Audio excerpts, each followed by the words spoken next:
নমস্কার বন্ধুরা, পিয়ালি সাতকাহন চ্যানেলে স্বাগতম। অনেকদিন পর একটা ব্লগে চলে এসেছি। আজকে আমরা একটু অন্যরকম ব্লগ নিয়ে এসেছি।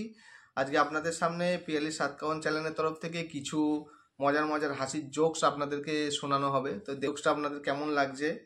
তো আমাদের যে অ্যানথেম হচ্ছে সেটা হচ্ছে হাসতে থাকুন সুস্থ থাকুন। তো শুরু করা যাক। তো আমি একদিন আমার এক ডাক্তার বন্ধুর কাছে গিয়ে বললাম, আচ্ছা বলতো ভাই, আমার কি কি খুঁত আছে? তখন ডাক্তার বন্ধুটা বলল, আমি বলার চেয়ে বেটার তুই একটা বিয়ে করে নে। আচ্ছা, তুমি বিয়ে বাড়িতে গিয়ে শুনবে হামেশাই শোনা যায় যে বিয়ে বাড়ি থেকে বউ পালিয়ে গেছে। কখনো শুনতে পাবে না যে বিয়ে বাড়ি থেকে বর পালিয়ে গেছে। কেন বলো তো? কেন? আরে বর ভাবে পালিয়ে কি বা করবো, কারোর না কারোর খপ্পরে তো পড়তেই হবে। আচ্ছা, এটা তুমি পারবে বলো? আচ্ছা বলো তো, বিয়ে বাড়িতে গেলে বরের চটি লুকিয়ে রাখে কেন বলো তো? কেন? আরে বিয়ে বাড়ির মেয়েদের তরফ থেকে লাস্ট সিগন্যাল দেয়, এটাই তো লাস্ট সুযোগ, খালি পায়ে পারলে পালা। আচ্ছা একটা প্রশ্ন করি। কি? আচ্ছা বলো তো, বউরা সব থেকে বেশি খুশি কেন? কেন?